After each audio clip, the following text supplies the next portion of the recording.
Hello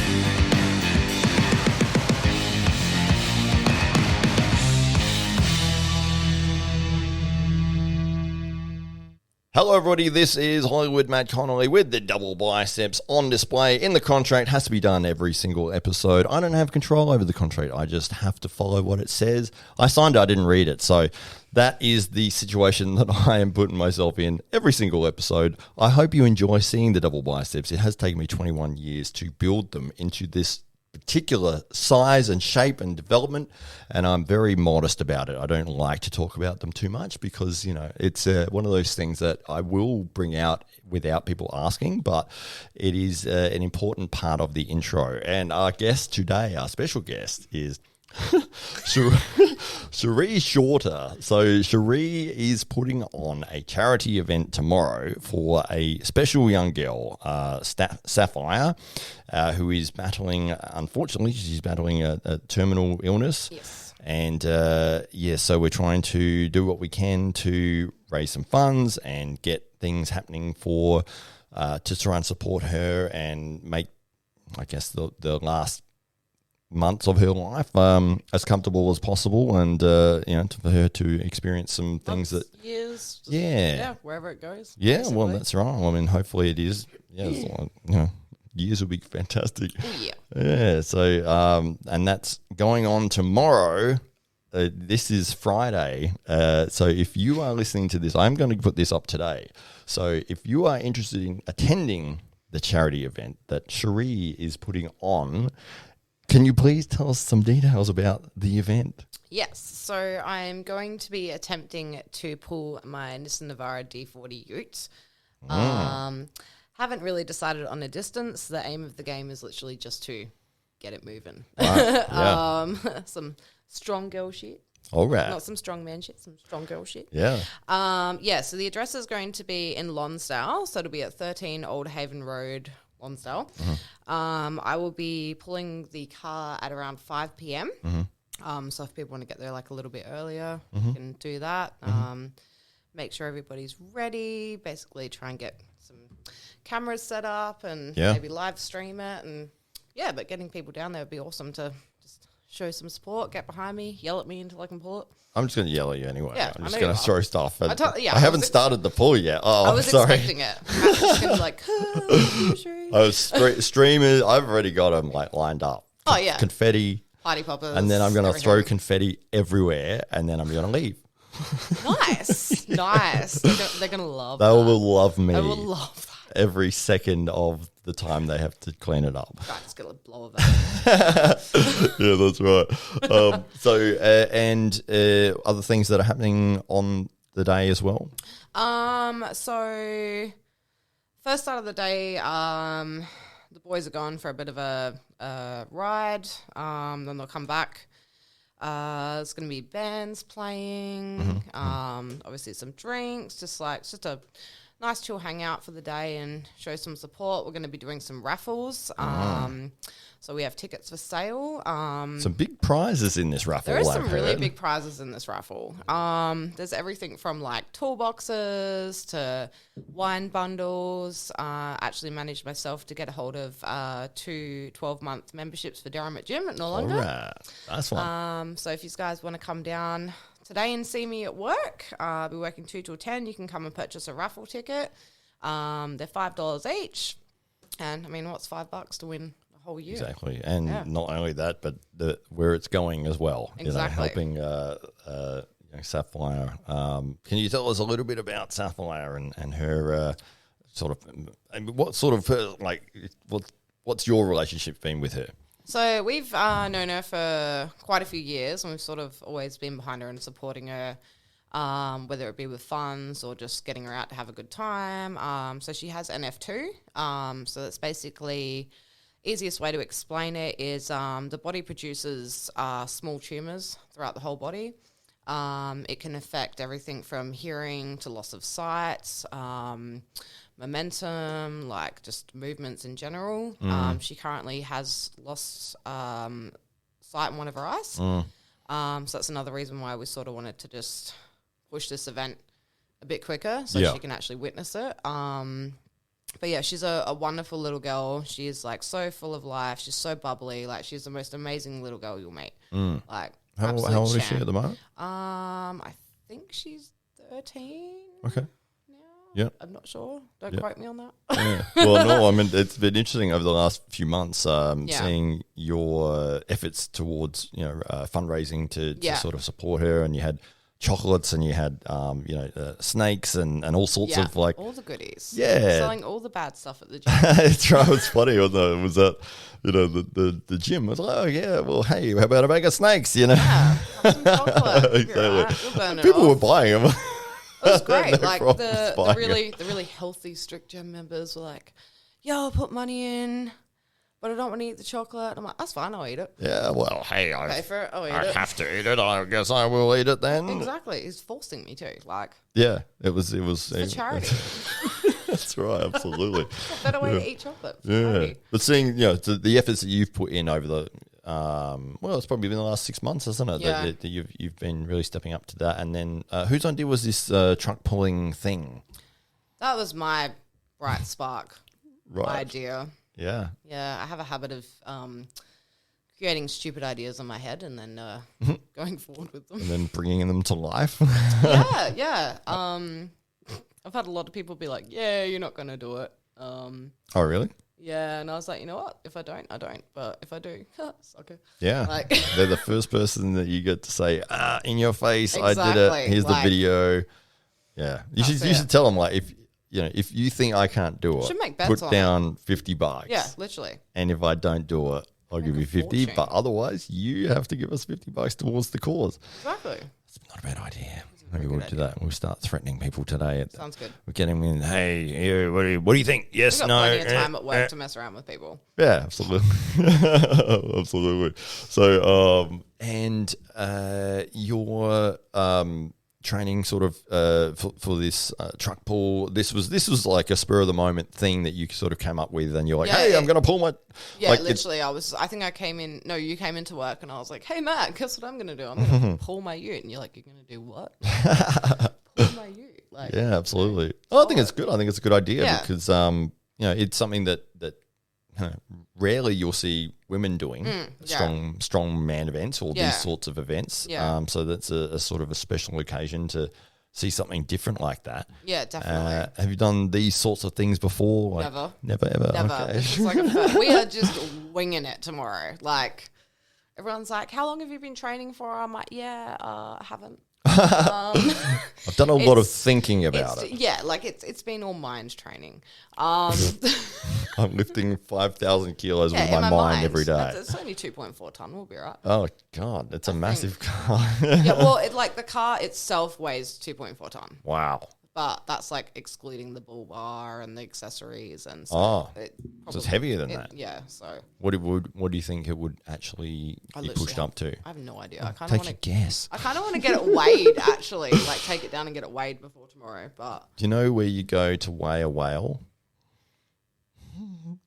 a whaling station. I don't Oh, know. you were so close. The whale station. Ah, And where do you go to weigh a pie?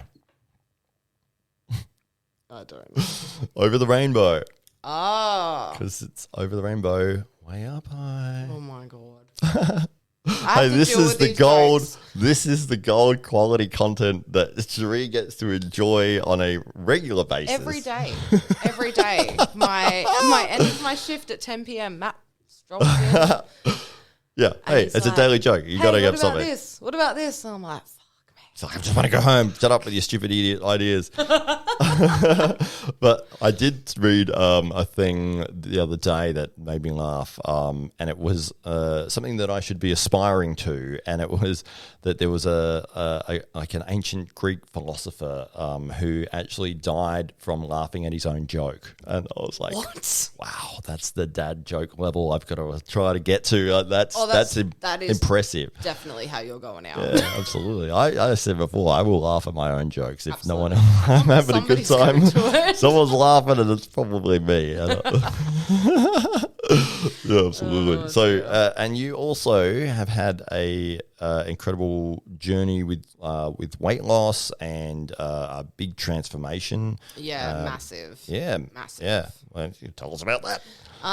So basically, met my partner, had a kid, got lazy, made poor choices, got really big, put on a lot of weight, had a lot of problems with the pregnancy with him, and just stacked on the weight, got gestational diabetes, like the full works, was like full injecting myself with insulin every day, like, yeah, and then I was to be induced on New Year's Eve, which was Oh, this is during the pregnancy. yeah. Wow. So yeah, New Year's Eve had to be induced, which was not fun. Right.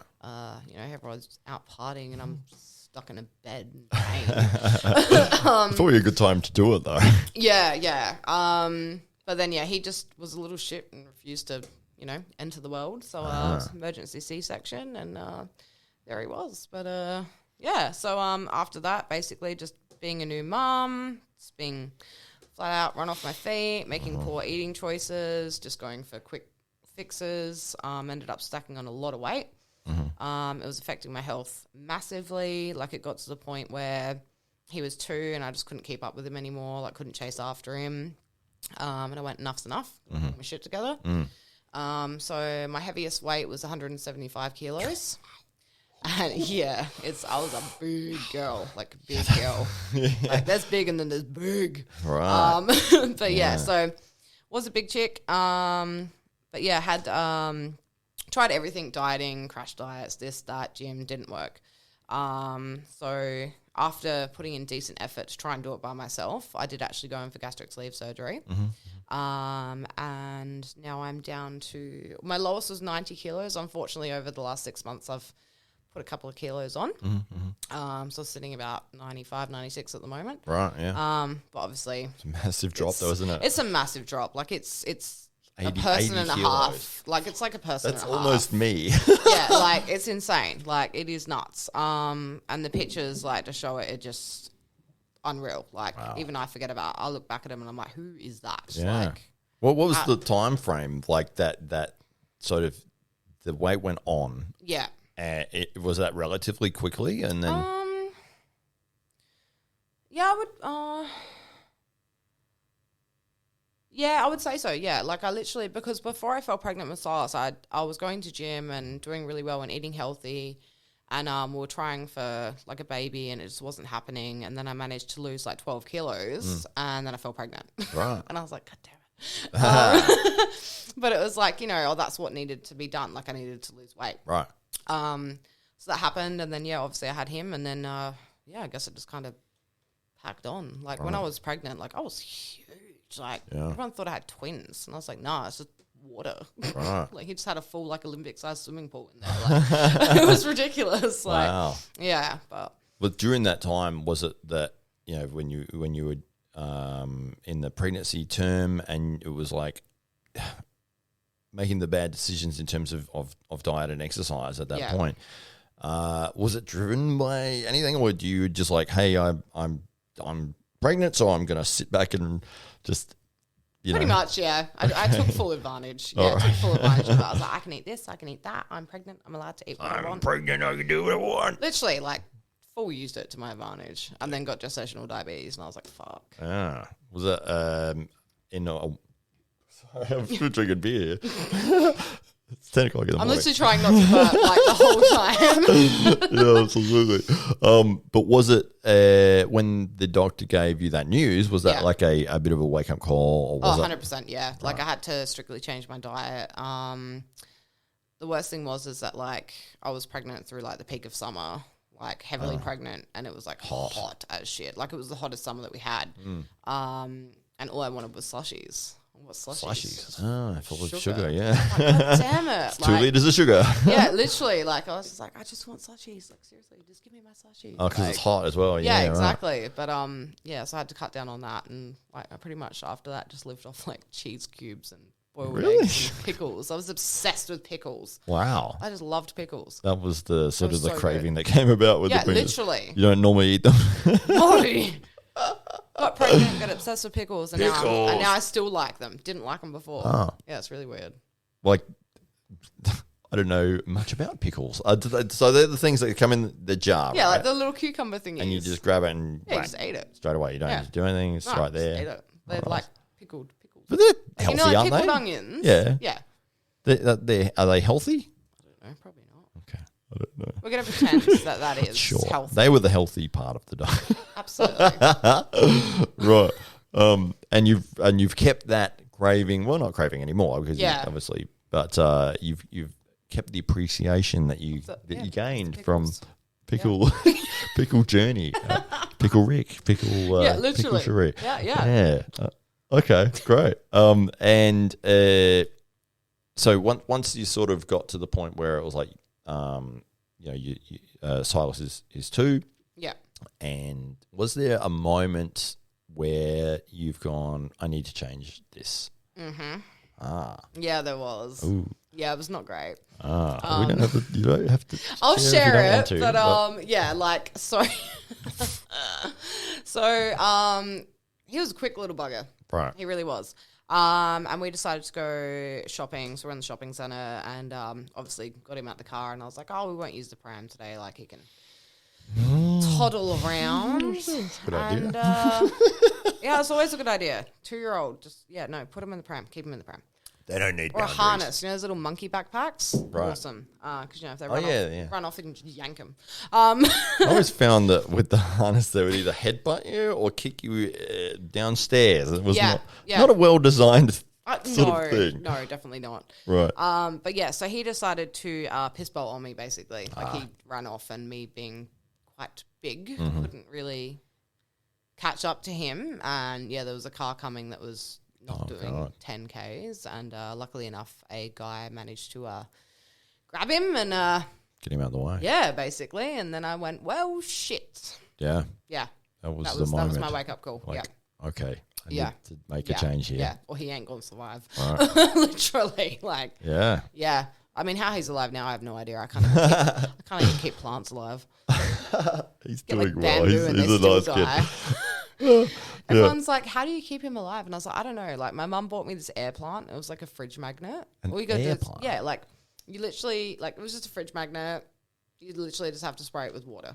Like, once every couple of days, if that. Uh-huh. Yeah, I killed it. I can't keep anything alive. Like, seriously. So how I've kept this kid running for 7 years is beyond me. Wow. Yeah. Yeah, no, he's doing good. He's doing all right. He's a nice kid. He's very active. Unfortunately, he has my attitude and my sassiness. My sassiness, Wow. yes, and his father's energy. And we always said that if we had those two mixed together, we were screwed. And we're screwed. Oh, great. Yeah, it's you got lots of fun times ahead of you. So much fun. So much. Right, absolutely. And was it, I had a question that I had and then it went because I started laughing because I started making a stupid joke in my head instead of the question. Jesus, Matt, get with it. It's professional. Nothing but profession here. Yeah, so there was that moment. So, that's right. I remember the question now, ladies, and I just forgot it again. No, I didn't. I got it. So after that happened with the car, Yeah. what was the first thing you did to make that change? First thing I did was went and joined a gym. Okay. Like, that was the first thing I did. All right. Left him behind. Went. Oh, yeah, just left him. I was like, yeah, that dude, you're probably safer with that guy, clearly. So, you know. Right. No, obviously I went home first. Without Silas. Right. I left him there. Oh, yeah. Well, hey, he's still there now. That. He piss bolted. It's his fault. Like. Yeah, that's right. No, so yeah, decided to make some changes, join a gym. Yeah, just basically changed eating habits. What was it like first time you went? Like which at one of the gyms that's local? Yeah. Okay, and walking into that gym, did you feel intimidated or did you feel? Oh, it sucked. Right. Yeah. Yeah. Gyms are really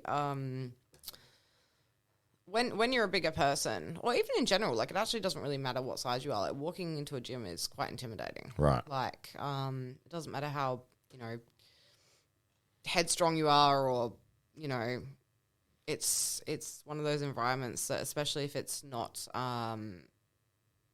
like you're not used to it, it's not natural to you, it's very intimidating to walk in and make that sort of first step. So yeah.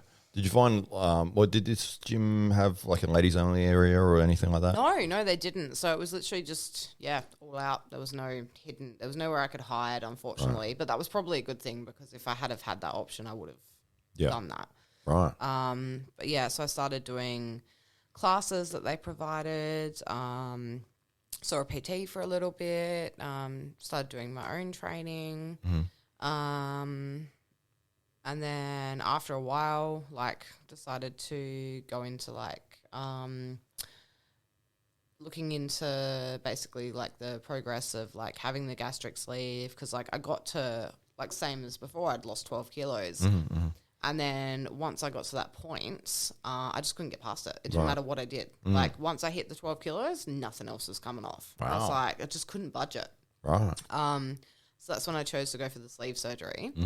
Well, what does that sort of thing involve in terms of is basically a band they're putting around your stomach? Is that how it works? So that is one of the forms. So that's like a gastric band. So I've had the sleeve. So basically, what that is they make like 6 incisions, like little incisions in your stomach, and then they go in and they basically cut your stomach in half. Oh, God. Yeah, and like reseal it so it's a small pocket, and then they actually remove the other half of your stomach. What do they do with that bit? Just chuck it.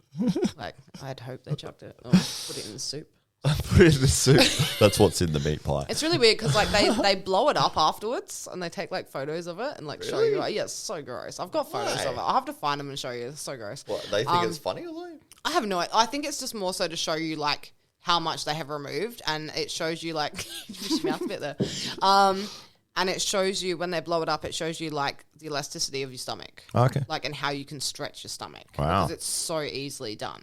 And once you've overstretched your stomach, it is very, very hard to get it back. And when it's overstretched, is that where you can eat a lot more and you don't feel full? Is that how it works? And then you just keep eating until you think you're full. And then sometimes you get to the point where you don't feel full, and that's why you keep eating. Right.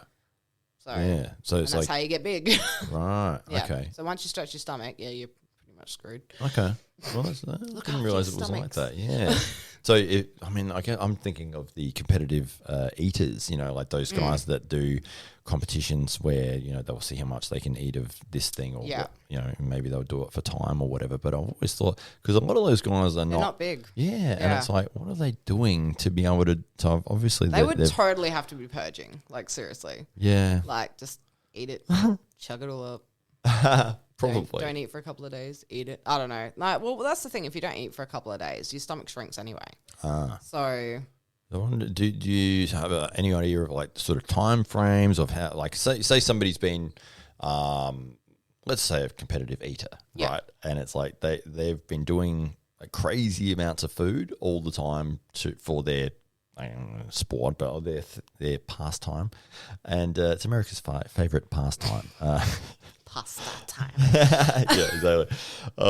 And then they decided, hey, I don't want to do it anymore.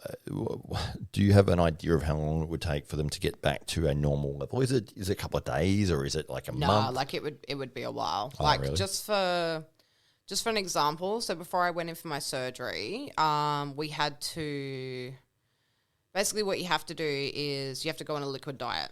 Okay. Depending on what you weigh, it could be a week or it could be 2 weeks. Okay. So literally I had to be on OptiFast shakes for 2 weeks, nothing else. Oh, right. Just Is that what they said? Or did yeah. You, okay, no, that's what they said. Right. So it was like 3 shakes a day for 2 weeks. I was starving. I was so grumpy. Right. Like, because obviously you're hungry. Like, I was hangry. I was real hangry. Yeah. And then no pickles allowed.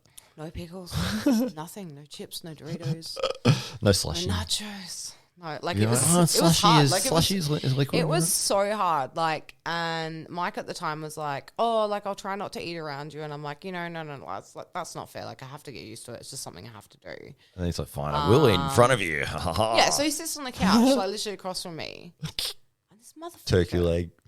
No ribs. He's eating ribs. Is that your favourite? It's ribs. Well, like Yeah. glazed ribs. Did he have a bib? No. Well, that's my And I'm favorite like- thing is to see in a restaurant for somebody to get The a people with bib. the lobsters and they got like the. Yeah, What are you exactly. doing? Like, Absolutely. oh, but yeah, so I was like, if it was like chips or steak or whatever, that's fine. But ribs, like, come on, man. And you were That like, was just- okay, you're going to eat in front of me. Don't eat ribs in front of me. No. Because, right. Yeah, literally. How did that conversation go down? I kind of wanted to punch him in the head. But yeah, basically it was, so it was a liquid diet. Mm-hmm. And then after surgery, it was a liquid diet Right. again. Oh, again. Yeah. Welcome to your second it was liquid like, diet. hey, welcome to soup. Well, it wasn't even soup. It was like broth. It was it was Flavored soup. water. Yeah, it was literally like beef fucking stock cubes and Right. water that they bring in the hospital for me. I was like, that's disgusting. Yeah. And yeah, that was for another 3 weeks. Mm. And then you got to move on to puree. Yeah, so it was literally like being a baby again. It was literally not even kidding. It's Right. literally retraining your body from scratch. So it's literally from baby up. So it was liquid, so as you would have milk, puree, and then go to soft foods. So I was allowed to have a very small amount of mashed potato or like Ice mashed cream? pumpkin. Yeah, I could have ice cream, yogurt. I will admit, I did try to blitz meat. Like a blender or something. Yeah. So Wow. it could be a form of. It was a bad idea. Okay. I wasn't bet that good. would have tasted delicious. It was. It would have looked awesome. It was. Yeah. No. It was not good. So what? Hang on. You can't skip past that. You put a steak in a blender and pressed on. Is that what happened? Technically, yes. Right. And then it turned to a mush. murder scene, and you went, Basically. "No, I'm not drinking that." Basically, yeah. Okay. Yeah. It was Did not you great. try it? I mean, it was a good idea, but yeah, I did. It was bad. Like, it was bad. It looked worse than it tasted, but Okay. yeah, the things you do when you can't eat. Right. Yeah. So you've upgraded from liquid to puree Yeah. to Soft food. mashed potato, Yeah, basically. and then And then I was only allowed to eat like really like tender chicken and like really, really soft meats. Yeah, and then basically it just took maybe about a year to be able to eat properly again. a year. Yeah. Wow. It was a lot. That's that. And Wow. it hurt like hell. Eating was so painful. Like I hated it. I hated eating. Like Right. it got to the point where I went from loving food to hating it. Like every time I had to eat, it was a chore. Yeah. Like it was just horrible because it was going to hurt. Or because I was learning to be like, you have to learn to recognize the signs again of being full. And if you don't recognize those signs, you just get in pain.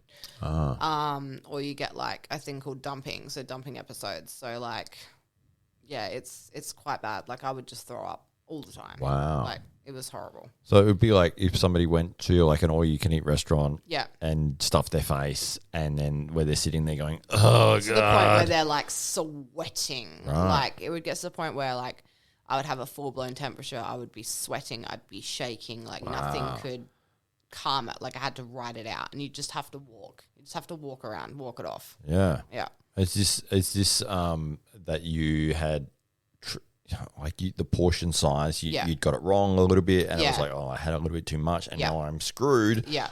All right. Yeah. Wow. Basically. What was it? What did it go from and then to? So say if you had a normal, let's say a normal 3, like your mashed potato, Yeah. chicken, Yeah. and I don't know, some vegetables, like a full plate, a dinner plate of that. Yeah. If you ate all of that, would that be like I'd die. 5 times too much? Yeah, absolutely. So you Like, could have a little bit of each. each thing. Yeah. Wow. And you always have to start with your protein first. Ah, Yeah. okay. So it's got to go like your protein, your veggies, and then your carbs. Okay. Yeah. What, the stomach doesn't like it if it's No, I think it's just mainly because like your body needs the protein over anything else. And like mashed potato and stuff like that, they're classed as called slider foods.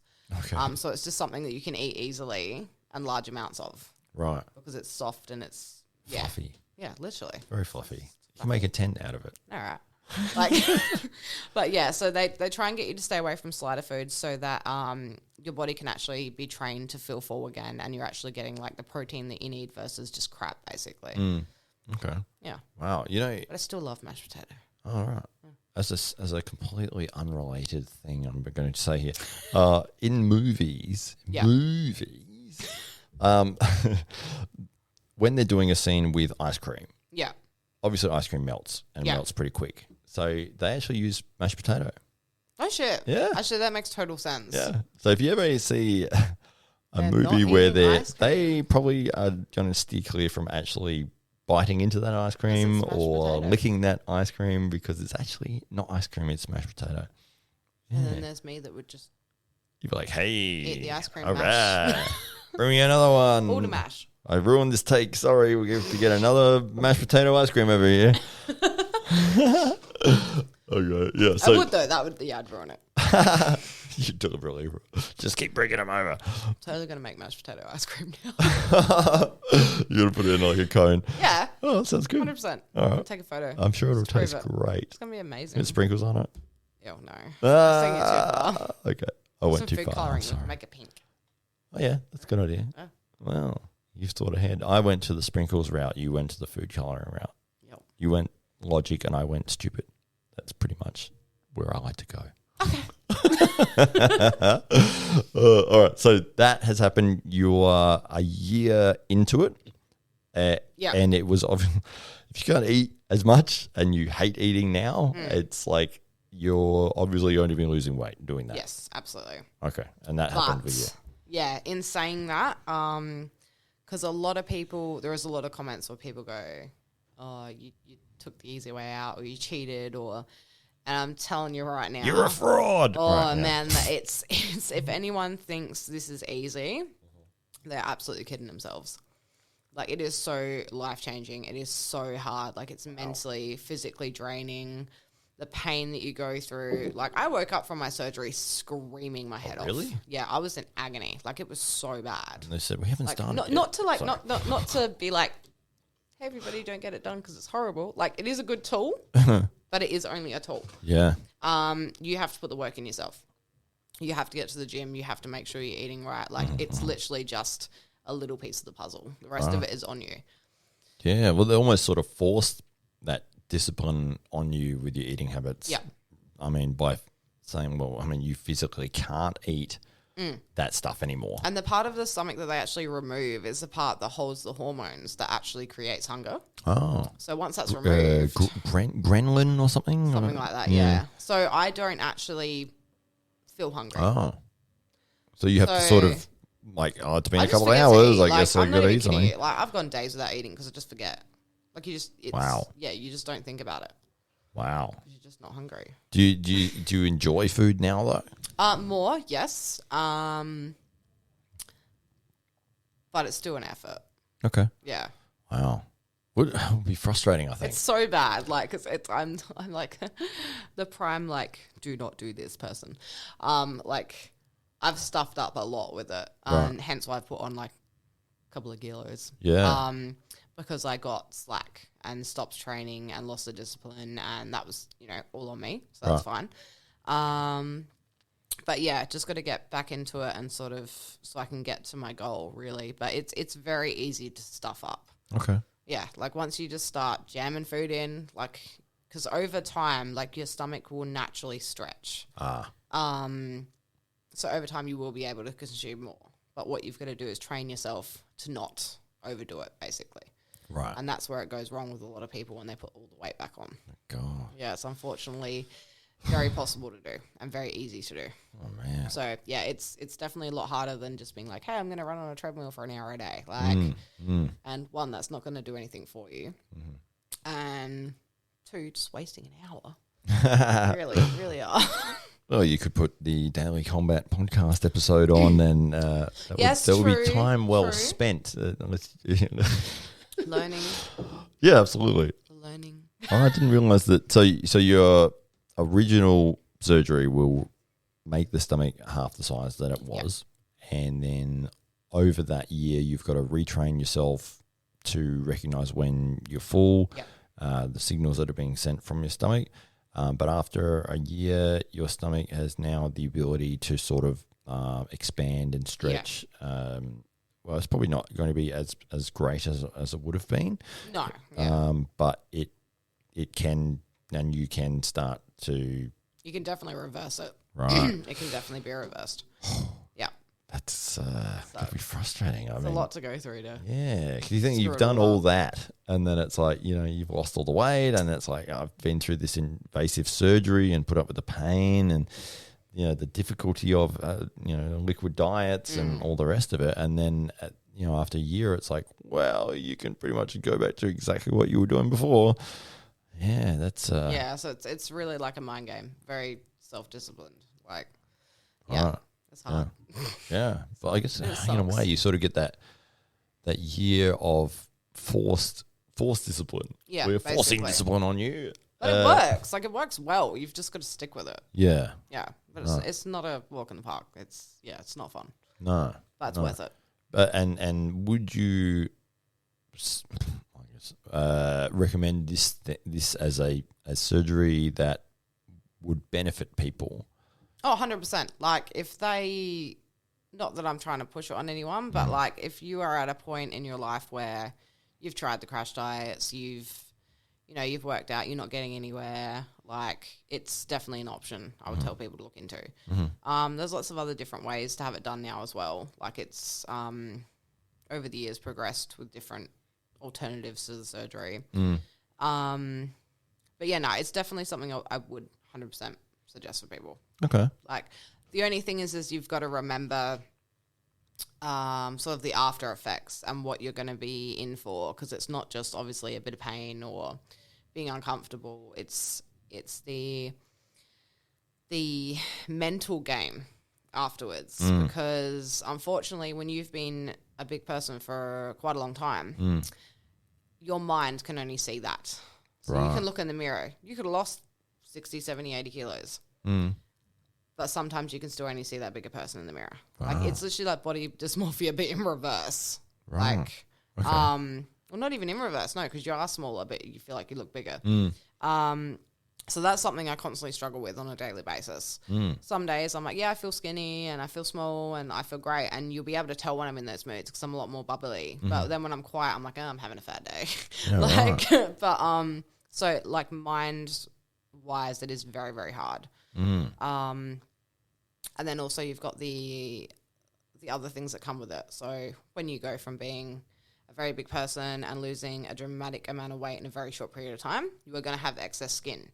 You're going to have like sores. You're going to be uncomfortable. Like, it's just all this stuff that people don't even think about, or like, it just doesn't come across your mind.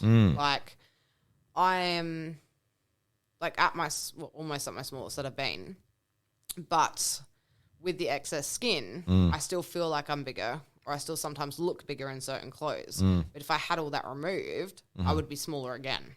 Right. So it's like, so I know that I'm smaller than what I am, but in order to see it, I need to have that removed. Right. So then there's another surgery. Wow. So it doesn't end. Like, it's going to keep going, unfortunately.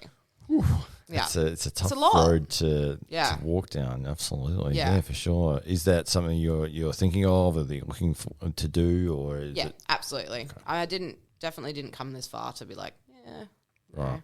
Yeah. Not be happy still. So is that like a very invasive thing, or is that a relatively simple? I don't really know much about it. Basically, it's just like a excessive tummy tuck. Okay. Like, it's pretty, like, they literally cut you from basically your groin up. Wow. Yeah, and then like across, and then they kind of just tighten everything. Tighten you up. Right. Yep. So maybe a few weeks of abdominal sort of pain and that sort of thing. But so when I want to get my stomach and my arms done, I'm looking at probably being off of work for after the surgery, like an initial 8 weeks. Wow. And you can't do anything. 8 weeks. Yeah. So like you're literally bedridden for like 8 weeks. Jeez. Like, not really anything you can do. It's going to be so much fun. Oh, man. It's going to be a lot of Netflix. That's a long time. Yeah, like, it's a lot. This is what I mean. Like, if you're not prepared to 100% like go all in with it, don't do it. Like, because it's not just that surgery. Right. Like, there's always going to be excess skin that needs to be removed. I mean, you don't have to. It's your own choice. But if you're going to go all out and do all this, you might as well finish the job. Right. Yeah. Exactly. And that skin doesn't revert back over time. Just it's there and it's going to stay. Some people are very lucky and they have been able to, but also those people haven't been at that excessive weight. Like they've been at lower weights. Like, so usually they would not do this surgery for anyone under 100 kilos. Okay. Like you would have to be, I think the lowest weight that you can be for this is like 110, 115 kilos. Otherwise they won't touch you. They'll be like, you can do it yourself. Right. Which is true. Yep. Like they should be able to. But once you get to a certain point, you kind of need that hand. But yeah, they won't touch you if you're a certain weight. So, but those people would just shrink back. That would be fine. But once you've gone to a certain point where you've just overdone it with your body, it's skin's elasticity. Like it's good, and especially when you're younger, but it still is not going to go back. Right. So. Yeah. And so with that year where you were sort of learning to eating habits and trying to find your limits in terms of when you were hungry and how much you could actually eat, was there any guidance? Like, was there any sort of program that they had on offer, or was it was completely up to you as to the way that you manage it and how you look after your own health was your responsibility? Yeah.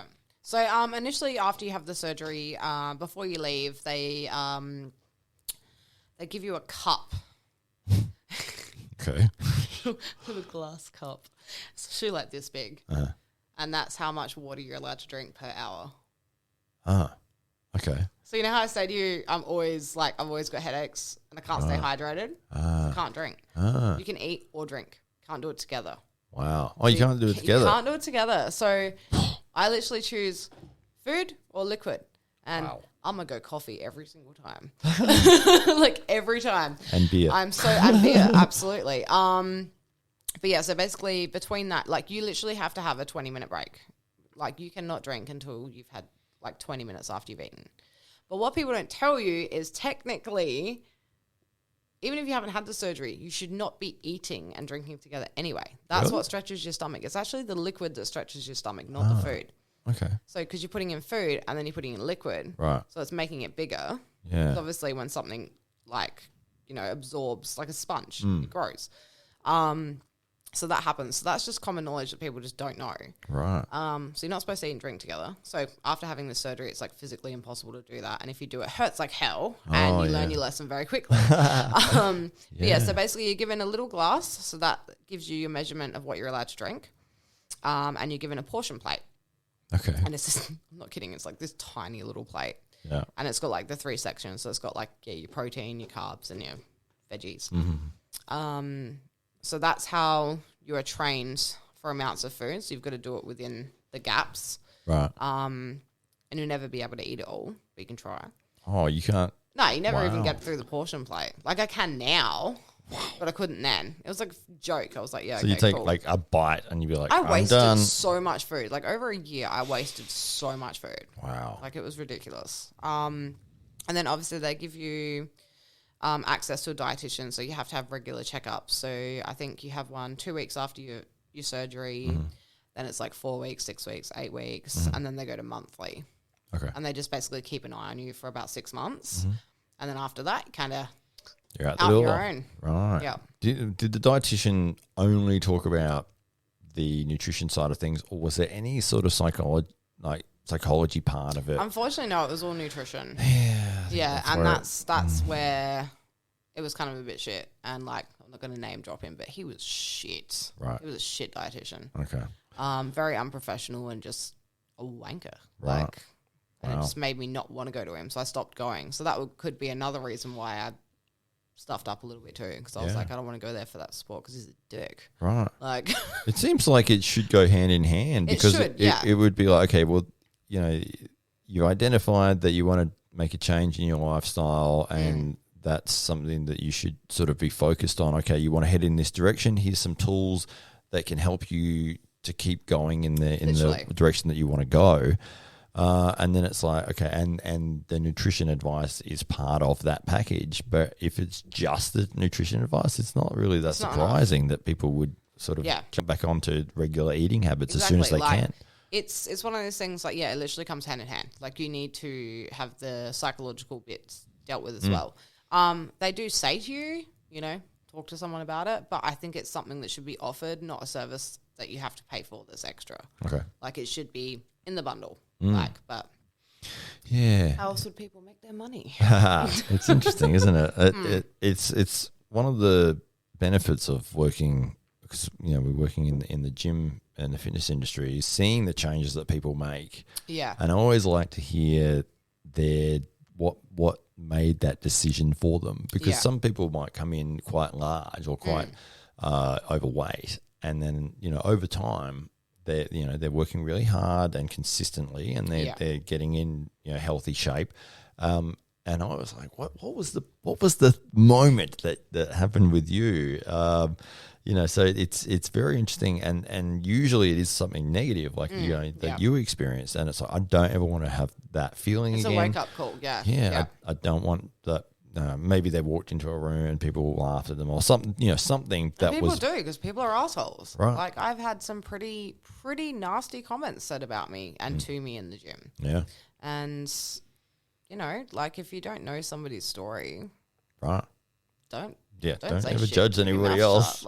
Don't throw stones. Like, literally, yeah. Oh dear. It's a difficult thing, and as we were talking about before off air, the insecurities that other people have is what they project on to other people. 100%, so, absolutely. If they're calling you stupid, it's because they believe they are stupid. Yeah, that's it. That's exactly right, and it is so true. Like, it's just how it is, unfortunately, and people are shit. Like, yeah. But I mean, and that's like, it just frustrates me because it's like, I'm trying to think of the word. Chicken. No, it's pork. No. Cool. No, like people are just arrogant. They're really arrogant. Yeah. Especially being in the gym industry. Like you get a lot of you nice people and then you get a lot of dicks. Apparently that comes with the territory. Okay. But well, territory. I don't know what I was going for there. No, I think you said it right. Yeah, I don't know. I'll edit it later. Okay. I won't really. But yeah, like a lot of people in the gym like don't even know my journey. So it's been interesting for. I had a member come up to the desk the other day and she's like, "Oh, I hope you don't mind me asking, but are you the girl that had gastric sleeve?" And I was like, yeah. And she's like, "Oh, one of your staff members like said that you'd had it done, and I just recently had it done." And I was like, "Yeah, no worries." I'm like, "If you've got any questions or you need a hand, like come hit me up. I'm happy to help. Like I've been through it."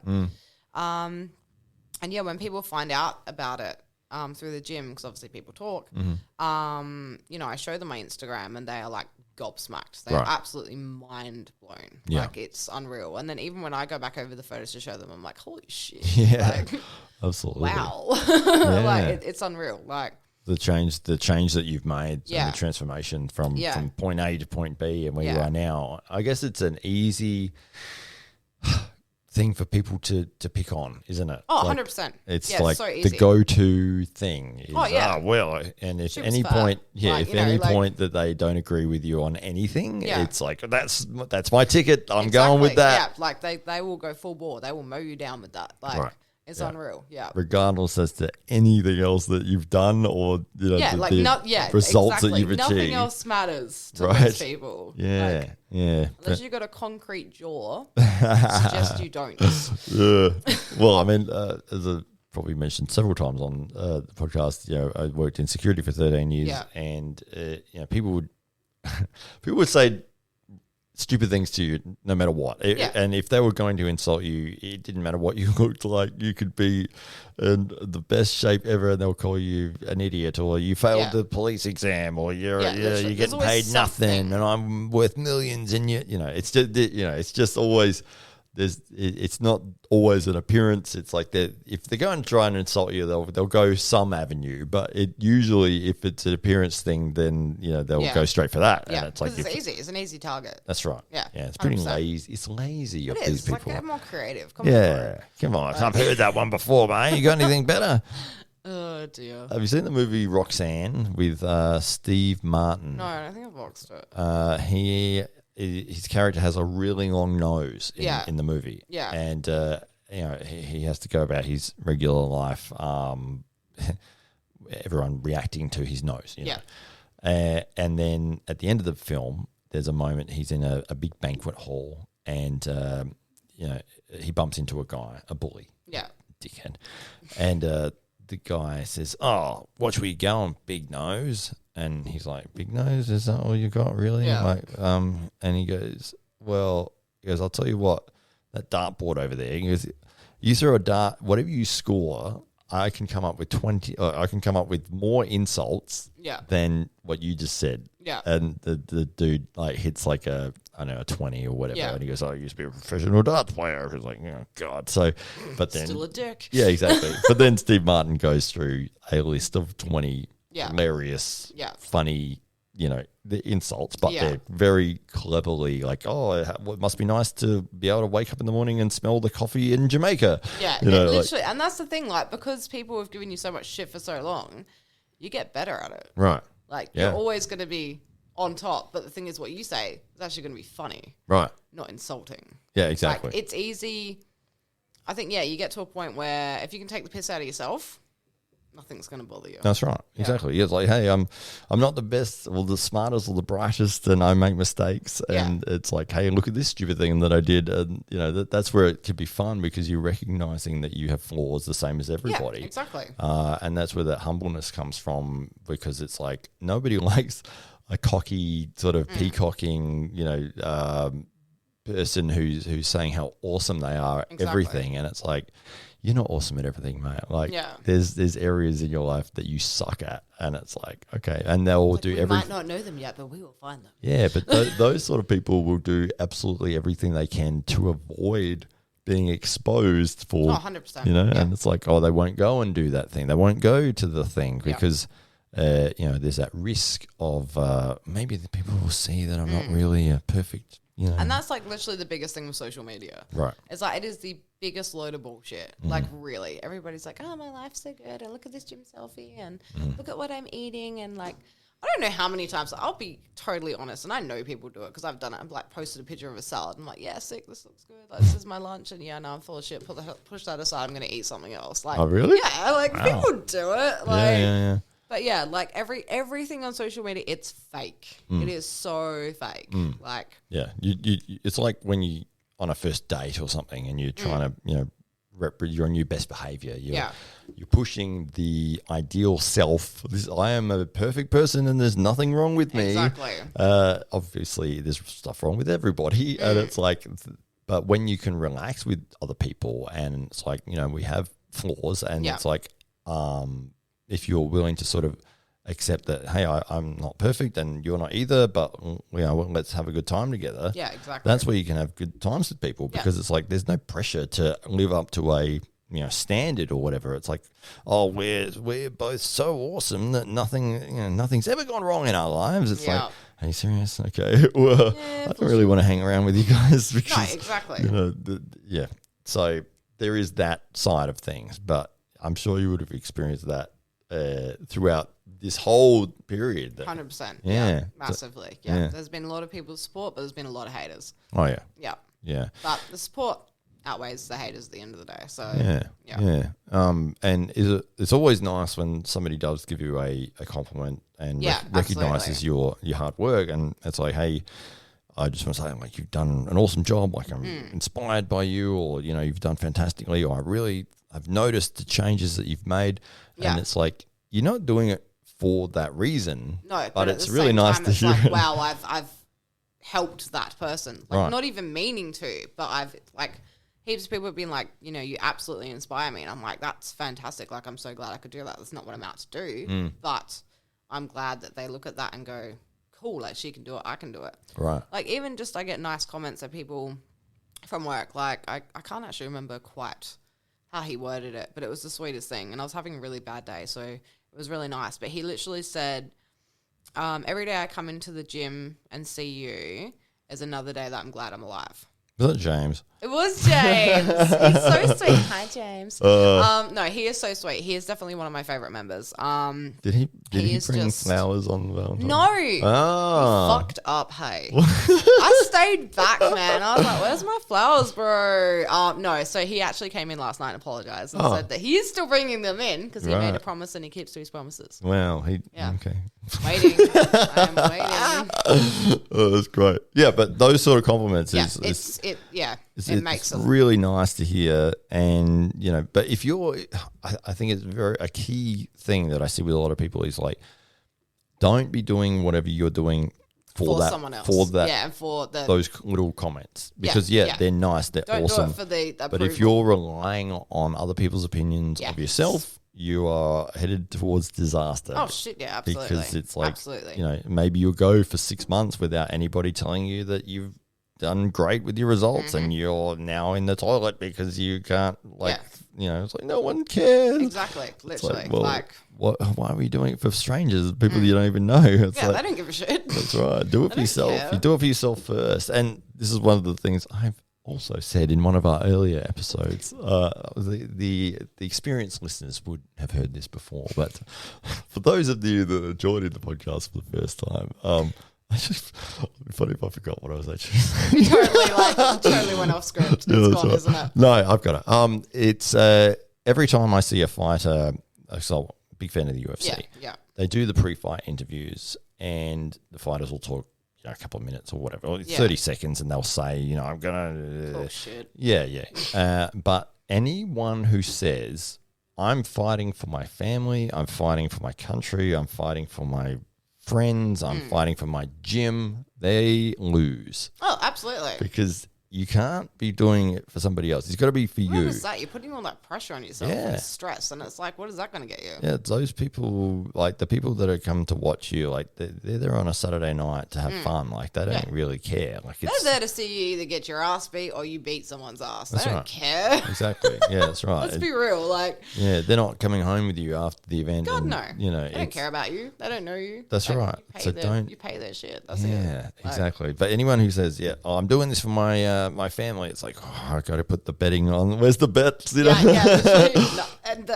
I'm just going to go to the other person now. Like, I love this person, but now I'm going to go with this one now because he going to lose. Yeah, and you see it when they walk out and they get into the cage and they stand there while they're doing the introductions, and they're just like, because they put all this pressure on themselves. Yeah, literally. No one else was putting that pressure on them. Themselves. And they screwed themselves up. That's right. And it's like, oh God, now the world is watching me and they're all counting on me to win this fight. It's like, no, they're not, dude. No, that's all you, bro. Change your mentality. You got to do it for you first. One of the topics we were talking about because I run the arm wrestling club, the SA Titans arm wrestling club, and there was a big event last weekend. They had it was called the East versus West tournament. Yeah. And they had a lot of North American pullers, and they went over and competed against a lot of European pullers. Yeah.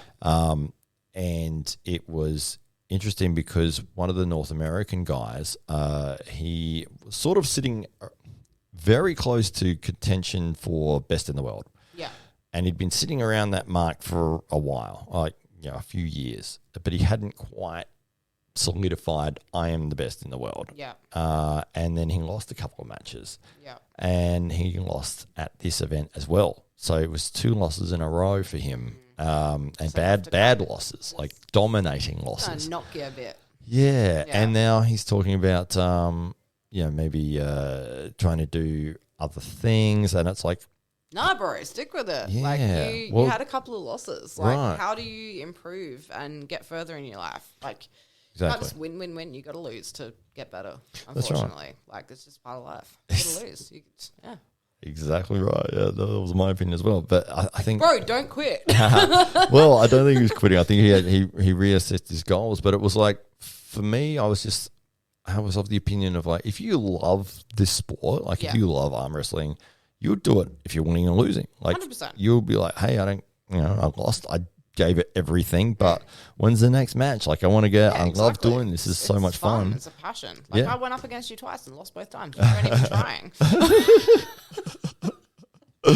I'm so bad. I had a slight advantage. Slight, I don't know, the height, the table, the gender, the whole gym watching me. You put all that pressure on yourself, did you? No. Yeah, I did. No. The fact that I knew what I was doing. Exactly. I had no idea. No idea. Like what's involved in arm wrestling is like I was actually shocked and impressed. Oh, great. Very impressed. Oh, cool. Yeah. What were you impressed I still by? suck. Impressed But by, it's a technique. yeah? Like, I didn't think there was actually, like, okay, everyone's just like, you know, you think you just grab someone's arm and smash it on the table. No, it's not like that. It's actually about the technique, where you've got your arm, like, where you're positioning your wrist, where you're turning, like, whether you're gassing yourself out or not. Like, it's quite detailed into what it is. Like, I was very shocked until you actually explained that to me and showed me. I was like, holy shit, this is like actually a thing. Yeah. Like, it's an actual thing. It's like, a real thing. it's not like, hey, everybody's going down the pub and doing some arm wrestling. Like, it's an actual sport. Like, it's fascinating. Oh, cool. Yeah. Aw, Well, that's look at what me I giving like out all about the it. compliments. Yeah. I'm feeling good now. Oh, that's good. That was the only bit that wasn't recording, but no. He's going to cut that whole bit. Me talking nicely about him is going I to was just going to put it on a loop. No, he's literally, he's just going to cut that bit and just use that for the whole thing. That's all that's That'll be the intro and the outro and the middle. Yeah, exactly. He's just going to save it for himself when he feels shit and just keeps playing it. Oh, that's it. I don't give compliments out. So. Yeah. Well, that is what is the appeal for most things that are difficult, is that the fun thing that I find, and I'll relate this to arm wrestling, is that it's very easy to just have a go at it. Oh, absolutely. You can just put your arm there and have a go. And you don't need to have learned any of the skills. If you've got an arm, you can have a go. Yeah, exactly. And it's like, okay, great. You know, now we can show you how, you know, this rabbit hole that never ends That's of like steps. techniques and moves and ideas and strategies and all the rest of it. And it just keeps going. But, you know, for somebody to step up and actually be able to participate and enjoy themselves and have a good time. Yeah. I think it's one of the key elements to a sport or an activity. It's like, if you go and have a good time doing whatever it is, say you go, I don't know, like, let's say painting, right? Yeah. I'm a terrible artist. Like, I can't draw or anything. Paint. Yeah. That was like the worst thing to go to. Right. But say you went to a class and it's like, oh, I'm terrible at this. I don't know what to do. But the instructor made it really fun and you had a good time. And even if your painting looks really bad, which it most likely will. It's gonna be bad, Yeah. But it was like, well, that was fun. Like, I had a good time and you can get a positive benefit from it. And regardless as to whether it's a sport, whether it's an activity, if that fun element is there, that's what makes people continue going back. And absolutely. And the challenge has to also be there. And it's like, I think that the greatest disciplines are the ones that don't really have like an end point. You know, like you've always got to keep learning. Like there's never like, there's you've learnt everything now. Yeah, there's always some form of knowledge. And as years go by, months, years, whatever, there's always going to be more knowledge. There's always learning. Like, you're always learning. Like, I learn stuff every day about 10 o'clock every night when Matt comes in. Literally every night. A lot of I'm dad filled jokes. with some other form of knowledge or bad jokes. But I do go home and refer them. So if I can remember them, which is not very often. The railway station, The railway station. It is an important aspect of the changeover period when you're changing shifts with somebody. Make sure you've got several jokes lined up. That's good, because if I've had a crap day, like, I end my day on a high and I get to go home and just... Yeah. Well, at least you can laugh at me laughing at my own joke. Absolutely. Yeah, that's the thing. Even if it isn't funny, your laugh makes me laugh, so it's fine. Oh, good. Yeah. I'm going to laugh no matter what. That's great. All right, well, I really appreciate you coming into the show.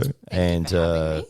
One more time, we've got the event happening tomorrow. Yes, 5 o'clock. Okay, 5 o'clock, and it is 13 at Alderhaven Road, Lonsdale. Okay, and there are other things happening before we're gonna 5 o'clock. Yes, we're going to have live bands, obviously, have a couple of drinks, do some raffles. I'm not sure if there's an entry cost. I can't quite remember, but if it is, maybe just bring $10 and... well, bring your money anyway, because there's going to be raffles and it's for a good cause. So exactly. Come down, have some fun, see me pull a ute, and put some money towards a good cause. Are you feeling confident about the ute pull? I actually am. All right. Yeah, no, the last couple of days have been shitting it. But no, I'm actually pretty confident. Oh, great. Yeah. Okay, We awesome. got this. Yeah. Gotta go get some streamers. Looking forward to seeing it. Decorate it. Oh, that'd be great. It's going to be great. Awesome. Can't All right. Well, thank you again for coming in. No, We will thank you. finish the episode there. And thank Yeah. you to all the listeners. If you want to find out more about the Daily Combat podcast, you can find out more on the Facebook page, the Instagram page, and we're also on YouTube. And if you're listening to the audio, it is on all good audio podcast platforms, none of the bad ones. It's not on them. It's only on the good ones. Oh, and also come down to Derrimat and get those raffle tickets today. Yes, raffle tickets today. And thank you again. We will leave it there. Hollywood Matt Connolly and Sherrie Shorter. Peace.